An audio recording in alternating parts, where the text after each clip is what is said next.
Hello there, and welcome to Critical Reviews.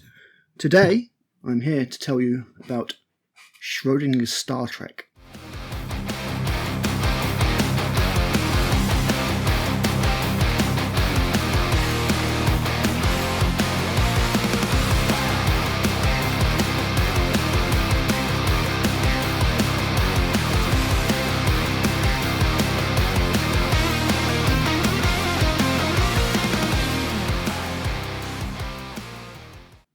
Well, I just got done watching Section 31, and I can say that it is the worst piece of Star Trek media ever made. It might be one of the worst films I have ever seen, period. There is nothing laudable about this film at all. It is an excellent example of why Star Trek is dead. Although I'm later going to give you some reasons why Star Trek is alive, hence Schrodinger's Star Trek. No spoiler-free plot summary this time, guys. No script. I'm spoiling everything. You don't want to see this. That's my review. Do not see this. It is an absolute piece of crap that has nothing to do with Star Trek. None of its core values, none of its ethics. Absolutely nothing. And now I'm going to explain why Section 31 is an absolute piece of shit. So the film starts off in the past with a young Philippa Georgiou returning to her family, who appear to be farmers of some description. We know this is the Terran Empire, so I don't mind nothing being idyllic, no utopia here. The Terran Empire is not the Federation. She returns to her family, and it appears that she's been part of the new selection process for the new emperor. And the way that this empire chooses its next emperor is basically it has battle royale, so it gets a load of kids, gets them to pit them against each other, and then the two final combatants have a test, and whoever passes that test becomes the new emperor.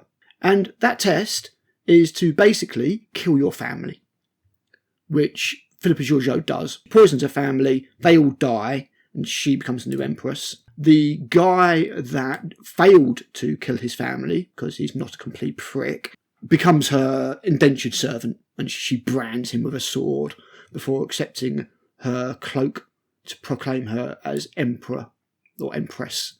This is just beyond stupid. She's just a farmer's daughter, so there's clearly no kind of hierarchy here.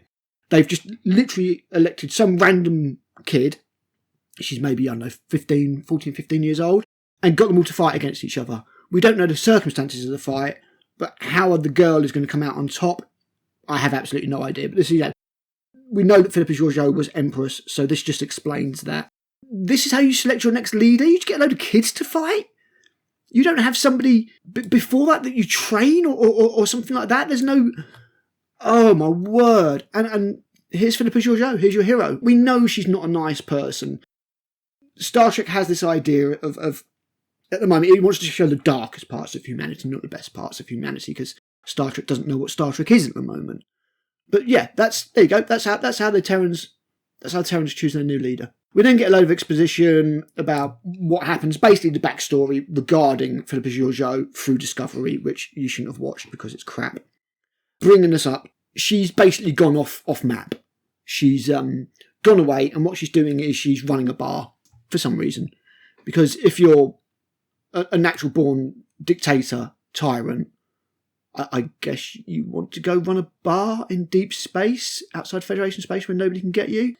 Okay, yeah, whatever. We then cut to this bar where there's some contemporary music going on, while there's lots of sort of Philippa Georgiou eating eyeballs and doing Machiavellian things while we go around and see all these people in the bar. Almost like a sort of a Ocean's 11 kind of thing. And then we get another thing that, yeah. And I apologise in advance for the rambling nature of this. I'll edit it to coherency as much as I possibly can, but I'm just trying to get my thoughts across. There was an episode of the original series, an absolutely brilliant episode, dealing with racism, where you had a race that were white on one half and black on the other half, and a race that were black on one half and white on the other half. So they were diametrically opposed. like mirror images of each other. And the idea was that they hated each other and they were having a war and they were fighting. And when they got back to their respective, they basically the Enterprise picks up 2 of these people, one from each race or faction, whatever you want to call them. And when they get back to their planet, they find out that they've basically wiped out the entire planet.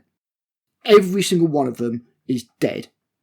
There is no evidence of natural disaster, yet there are vast numbers of unburied corpses in all cities. All dead, Captain. They have annihilated each other. Totally. These 2 people that are left on the ship are the only living examples of their race in the universe, adding a poignancy to their hate. And they still, even after this, Kirk is imploring them, look, you've destroyed both of your civilizations through this stupid hate. What's the matter with you two? You hear Spock? The planet is dead. There's nobody alive on Sharon because of hate. Give yourselves time to breathe. Give up your hate. And they can't, and they carry on fighting again on the planet.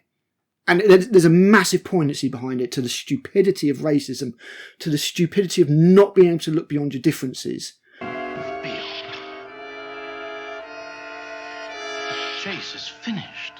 He must not escape me. To expect sense from 2 mentalities of such extreme viewpoints is not logical. That Star Trek handled beautifully 60 years ago in a way that current Trek could only dream of. There's one of that race on this bar, because of course there is, completely nullifying anything that episode did. Because now we know that there was survivors of the race elsewhere. And this one has stupid hair, earrings, and is very, very camp. In the honeymoon suite, I'm afraid the bride molted just as things were coming to a climax. Fuck you, Star Trek. Unbelievable. Absolutely unbelievable. So yeah, you've got this, and there's like a waiter in the bar and comes over and sees Giorgio and says, look, somebody wants to see you. And this dude comes over and sees him, gives her this illegal drug, and she's like, oh yeah, and she's like, look, I know you're Section 31. I've made you all already. And then we get a little scene where she's like, how she's identified them all, which is one of the very few clever moments in the film. Just from the perspective, it shows Giorgio is more than you might expect. So yeah, she looks at all of that, and then basically he's like, look, we need to recruit you. There's a killer weapon. We need you to help us, with it, with Section 31. We know you were with Section 31 and then you buggered off to do this bar thing. We're calling you back in, basically. He's like, we've got a plan. And then she's like, oh no, I've got a much better plan. And then he introduces her to his team. And and this is no exaggeration, I have never seen a worse bunch of characters in my entire life. And I mean, ever. I have never seen a worse cast, crew, collection, ensemble, whatever you want to call it. I have never seen anything like it in my entire life. I really haven't. It's absolutely astonishing how bad it is. Let's go through them, shall we? Let's go through them. You've got so the head guy, who's a black dude, is called Alok. So he's the leader. He's the leader of the Section 31 team, and he's very boring, and there's basically nothing to do with him. Then you have a chameleoid, who was first introduced in Star Trek 6. So the makers are like, oh look, Jangle Keys, look at chameleoid. This chameleoid will be a black man for the entire film. He's vaguely the tech guy, I guess. And he will only change form when he basically needs to save a guy off a train later, in which he'll become some 50-foot web. Wasn't what chameleoids were at all. And the effects are awful, and somehow Star Trek 6 looked better, and that was, 34 years ago now, 1991. So you've got him. His name's Quasi, because of course it is. Then we get introduced to Zeph. Now Zeph is a white dude in a suit, and because he's a white dude, he is therefore just a complete arse. He's boorish. He's a moron. He is a peon to toxic masculinity. You're new, so I'm gonna just explain this one time that when you are talking about the suit, you're talking about Seth. Evolved humanity? Nah. This guy could have literally walked out of the last year. I'm surprised I didn't give him a wig and paint him orange.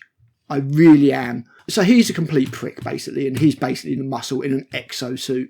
So that's 2 of them down. So the next guy's another white guy, and he's a Vulcan. But he's not a Vulcan. He's a tiny, nanoscopic alien in a pod driving a Vulcan robot.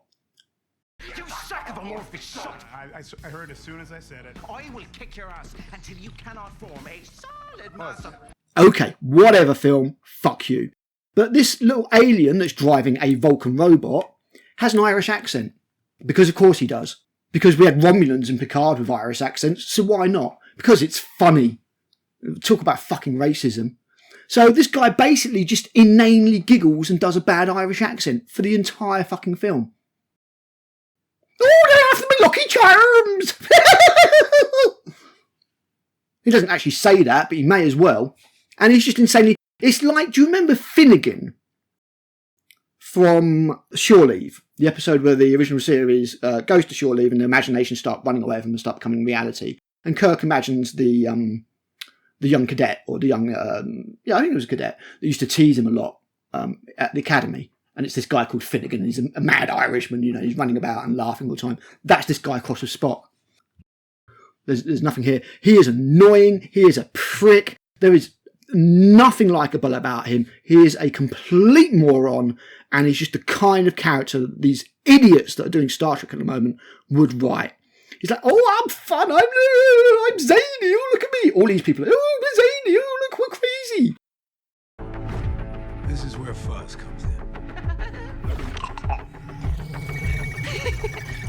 You wouldn't believe the tiny spots I can get into.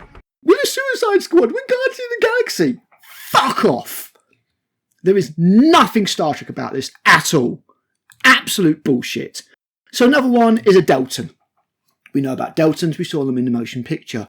There's not a lot to her. She's a Deltan. She uses love magic. And there's that a couple of times. And then we get to the last member, which is possibly the most egregious. It's Rachel Garrett. Rachel Garrett as a lieutenant here. Rachel Garrett was the captain of the Enterprise C in the episode from Next Generation, Yesterday's Enterprise. Okay, so they have used Rachel Garrett because she... I'm just going to put it as it is, but fuck it, why not? They have used Rachel Garrett because she was the first female captain of the Enterprise. That's the whole reason they've used it. So every single article about her can mention this. So they can put her in it and be like, look, this is what the first female captain of the Enterprise did before that. Because they don't care. They were just like, yep, here's a character people will recognise. Definitely don't want Kirk. Definitely don't want any capable white men. We're going to make them look like fucking idiots. Boom. Rachel Garrett. There you go. She's the stick in the mud. She's the Starfleet official there to monitor Section 31 because you would absolutely send a lieutenant to go and monitor a Black Ops this fucking film. So, that's your crew. Zany, oddball crew. And not, Rachel Garrett is, even though completely in the wrong place, the only one who is even close to resembling something from Star Trek. Anyway, they've got a plan to get... There's a killer weapon, of course there is. And they need Giorgio's help to get it. They have a plan, but then Giorgio's like, no, I have a better plan, and we'll do it all in my bar. Because Giorgio tries to get the killer weapon, which ends up like a football, which is being kicked about and all the kind of stuff like this. Oh, God. From a guy called Dada No. I'm not kidding, his name's Dada No. Oh, I want to punch every single person involved in the writing of this. Absolutely unbelievable. Anyway, it degenerates into a fight, because of course it does. Because Star Trek has to be action and nothing else now. So there's this massive fight across the bar where another unknown third party turns up and tries to get the weapon of mass destruction, and there's a big fight. And all the people in Giorgio's bar are just clapping. Hey, watch out! Look out! Kick ass! Night heels! Hey! Not one person's acting like you would when this all kicks off. Nope, not at all. So, absolute rancid bullshit. And then she sees the weapon, she's like, oh, this is not possible. So we know that she's got some history with the weapon. And then we find out that what happens is she wanted the weapon to be created when she was in the alternate timeline. She created it as a fail-safe so that if she ever got captured, she would just scorched galaxy, everything. Destroy like literally a quadrant. There'd be nothing left to take. So it's like a fail-safe weapon. And San, when he got the weapon, basically rebelled against her, poisoned himself, said, like, I'm not doing this anymore. I'm really a good guy. You're evil. You're not the girl that I knew. Blah, blah, blah, blah, blah. And you're like, oh, cool. Morals. Like, at least you sort of chose the honourable way. Like, you know, you killed yourself because you couldn't live with what you'd become and what your love had become. And it was actually, I'll give, you know, Philippa Giorgio and the other dude, I'm not sure of his name. Sorry, Michelle Yeoh and the other dude. It was a half decent bit of acting. So yeah, he dies, and then she's really sad about it because, like, you know, he is a childhood friend. And at the end of the day, she, you know, even though he was a servant and everything, they still had a friendship or relationship of types. And he just said, look, no one wants to live in your world. No one wants to live in your world. You're a monster. And then he dies. And then we go flashback, and then it's back to Philippa Giorgio, and then she's like, yes, well, you know, it's my weapon and everything. I know how it works and all that kind of stuff. And they're just basically, they're underground, and she's locked into a chair. So they do a load of stuff with this, and then she like says, yeah, okay. They're on a desert planet, and there's just these flamethrowers just randomly spouting flame. Okay, yeah, whatever. So she explains the origin of the weapon. There's some more moronic dialogue. Oh, and by the way, Delton dies on the bar. She just gets vaporised by this third party. This unknown third party is wearing a mask. Wouldn't be too hard to work out who it is. And then the team start bickering again, and there's loads of really annoying work between them, including when the Vulcan robot alien thing goes, scale shamer! When somebody says he's little, and it's, oh, please fuck off forever. Please. How did we go from Neo Tahura saying, why would I be offended, sir, when Abraham Lincoln calls her a charming negress? Why would I be offended, sir? You see, in my century, we've learned not to fear words. A charming negress. Forgive me, my dear. I know that in my time, some use that term as a description of property. But why should I object to that term, sir? You see, in our century, we've learned not to fear words. May I present our communications officer, Lieutenant Uhura? The foolishness of my century had me apologizing where no offense was given. We've each learned to be delighted with what we are.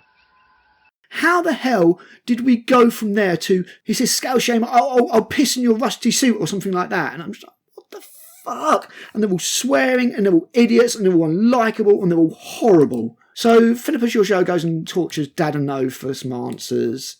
And there's a load of crap there, and they're on a ship torturing him for some reason. And then basically the ship kind of blows up. There's a load of inane dialogue between them all. It's just complete crap, basically. I genuinely don't have any words. I mean, Fars the little alien is like, oh, I've got loads of hatchlings, 1,900 hatchlings on the way, we need to work. And they have a little, oh, we all hate each other, and then have a little, oh, no, we need to work together scene. And then they go and find there's been some sabotage. So there's a mole. There's a mole in the group. And they don't know who it is, and they're like, oh. And then it turns out that it's the white guy in the suit. And then they find out that it's not the white guy in the suit. The white guy in the suit was being controlled. Who could control a white guy's suit? Well, it could only be the guy who literally said earlier that he could do that. So it's the Vulcan robot. So he's the bad guy. So it's not the one white guy, it's the other white guy who's the bad guy. Just so we're keeping track. Oh, it's so painful. It's so painful to even remember. Inane dialogue, dead white guy, evil other white guy who tries to frame Rachel Garrett at first. Like trying to frame Rachel Garrett, and there's just loads of bickering, and this goes on for ages. Absolutely ages. So yeah, it's this Irish guy. It's Irish guy.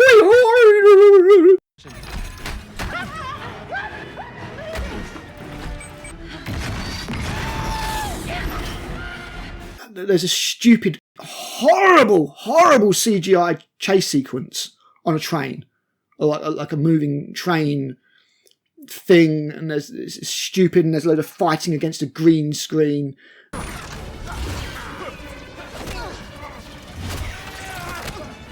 and it's all bollocks. And then they go up in the sky, and then it's Giorgio versus the Vulcan thing, and she stabs him. And then he reveals that, look, I'm working for somebody, and the person I'm working for is San, the guy who faked his death. No way. No way. He didn't have any morals. He just wanted the weapon. Thanks for that. So, yeah, super obvious. San teleports the Vulcan robot dude off of the barge, which for some reason is like 500 foot in the air. There's no reason behind it. And they go off, and they've got the weapon. They've got the weapon. So the Section 31 zany crew, which is now made up of 2 black dudes and 2 women, go after it in a garbage ship. Seems appropriate. So we then come up to the third part of the film, the third act, as it were, called Coded Transmission 3. Because each of these acts is split into a different coded transmission. And it turns out this garbage ship has like a force field around it that drags garbage in. It basically goes around the galaxy, sweeping up garbage. And it's all horrible. And they teleport onto the bad guy's ship. And then there's a scene where San and Philippa Giorgio face off against each other. And there's about 15 foot between them. And Philippa Giorgio, he's got her at gunpoint. She puts down her blade. And then the next section, they are next to each other and she's got his gun off him. The editing in this is so awful. I cannot put it into words. It is so choppy and bad. This contest only ends when one of us is dead! So, annoying Vulcan Irish robot stabs Alok in the back. San and Philippa Giorgio have a fight. The death machine, or death globe, or whatever you want to call it, gets knocked on the floor and immediately activates. Because that's what happens. So you've got basically Irish Vulcan dude versus Alok, that's been stabbed in the back, and Philippa Giorgio and San. They're fighting. While all this is going on, Garrett and what's his name? Koosh? I can't remember. I mean, the annoying Vulcan Irish robot alien's name is Fuzz. Fuzz! Oh! Right, so, yeah, Garrett, I need to get this done. Garrett and Koosh, or whatever his name is, go up and disable the super advanced starship with garbage, with trash. They've got basically a cargo bay full of trash. And basically, San's going to bring the Terran Empire through a portal and rule the whole thing.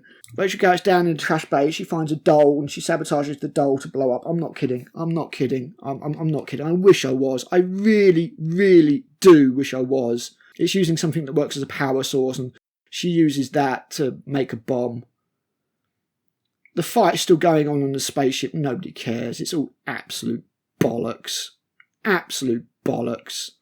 So Quasi, that's his name, basically jettisons the bomb in front of the starship. It disables the starship. The fight's going on. Alok beats the Vulcan robot, but the alien Fuzz is no longer on it. He's actually off the spaceship, and he's chasing after the garbage scow. He gets blown up by the doll bomb. The ship gets disabled.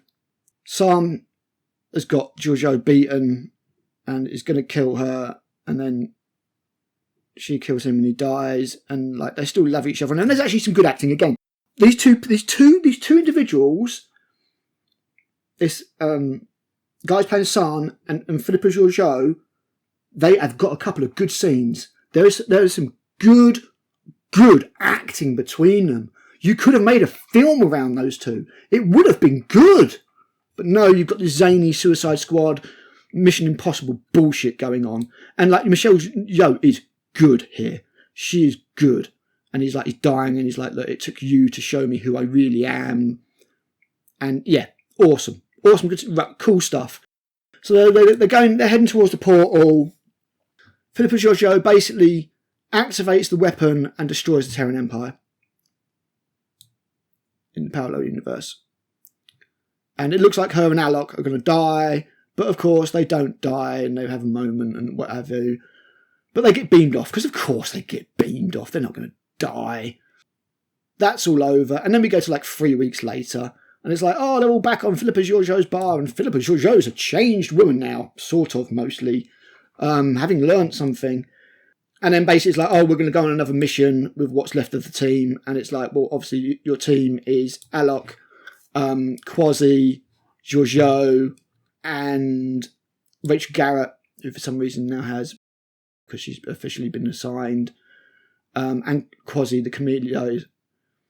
And it's like, okay, there's your team. Oh, not quite. Back comes in Mr. Vulcan Robot Dude. And it's like, what? He's now got a really stupid Southern American accent, which I will sample and put it into this. I'm not Fuzz. My name's Wes. I'm his wife. And I'm here for when we catch up with that lion, double-dealing son of a bitch. It's his wife piloting the Vulcan robot. His wife, Wisp. Or Mrs. Fuzz. And she thinks he's still alive because small things survive big explosions. And she wants revenge. So she's a woman in a man's body. Can you see what's happening here?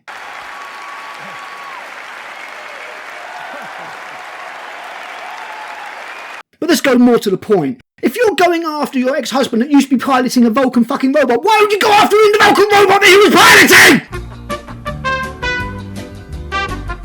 Ugh, so stupid!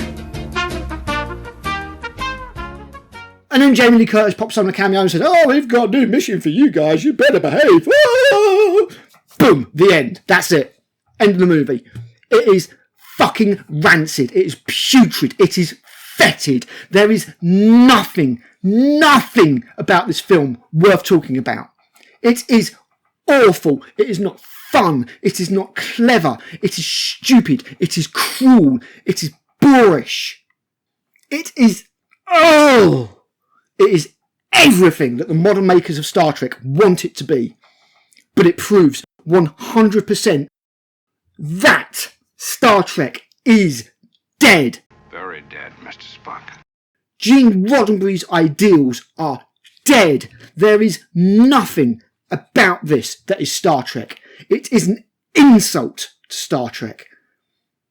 It is a worthless 90-minute pile of excrement exploding itself across the screen.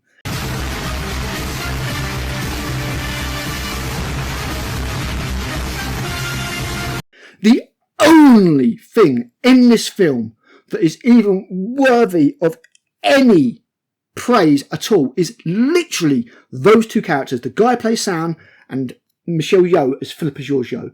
The rest of the time, every time he's not with her making her act, she is just hamming it up as the baddest bitch ever. The characters are beyond annoying. Alok is a perfect dude. Perfect boring leader. Boom, there you go. He's out of the way. Nice. Quasi is your tech dude. Chameleoid. Never makes use of his chameleon powers.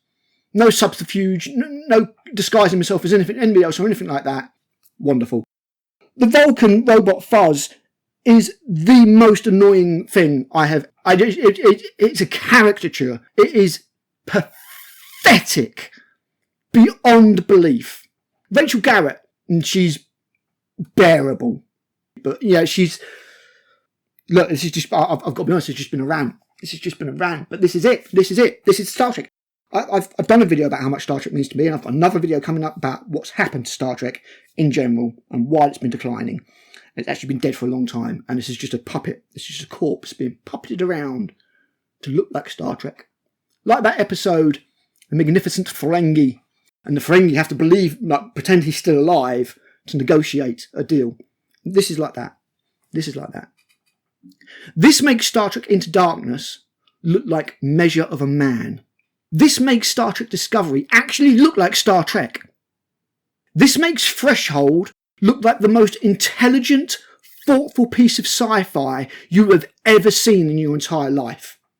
And that's about Tom Paris hitting Warp 10 and turning into a lizard, abducting Janeway and taking them to a planet where they can make lizard babies. This is a 0 out of 10. It's nothing. It's awful. There is nothing here. Nothing here for you. It's not even worth laughing at. It's not even worth laughing at. It's not like a bad episode Trek where you're like, oh my God, I can't believe they did that. You know, like clip episodes like Shades of Grey or something like that. Or the really, really silly ones like Spock's Brain. This isn't like that. This is actively insulting you. People who like Star Trek will hate it. People who like the new Star Trek will probably try and defend it. People who don't like Star Trek won't get it. Why? Why would you watch this when you've got Guardians of the Galaxy? Why would you watch this when you've got Suicide Squad? The one that James Gunn did, not the first one. This isn't Star Trek. This isn't what Star Trek's about. There is nothing here of Star Trek. Star Trek is dead. But, as I promised, Star Trek is alive. And where Star Trek is alive is in certain fan projects, which are very good. And remember what Star Trek used to be, and the fans are desperately fighting to keep that alive. And I will include in that Seth MacFarlane's The Orville, which has also got the core tenets of Gene Roddenberry's philosophies of mankind improving itself and advancing itself and learning. And although there's a little bit of Family Guy-esque comedy in there at times, The Orville is the new Star Trek. And another place where Star Trek lives is Star Trek Continues, which I will be reviewing very soon. Because after this, I need to. I need to believe that Star Trek still exists. But it doesn't exist here. It doesn't exist at Paramount. It doesn't exist at CBS. It doesn't exist there. It exists elsewhere. And without wanting to sound corny and sentimental, it exists in our heads and in our hearts. What Star Trek means. And society has never needed Star Trek more. But society has potentially never deserved Star Trek less. So, that's it. That's my review of Section 31. I apologise, this has been completely unscripted. This has just been me ranting into a microphone for 36 minutes. I'll edit it down, I'll try and get some coherence out of it. But guys, let me know what you think. I apologise for all the shouting, but as I explained in Star Trek, From Frontiers to Tears, Part 1, The Frontiers, Star Trek means a lot to me. And this hurt. This hurt to watch. This was the worst thing that I have ever seen. And thankfully, the consensus across the media actually seems to agree with me.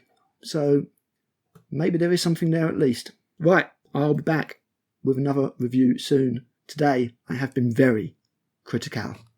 Bye.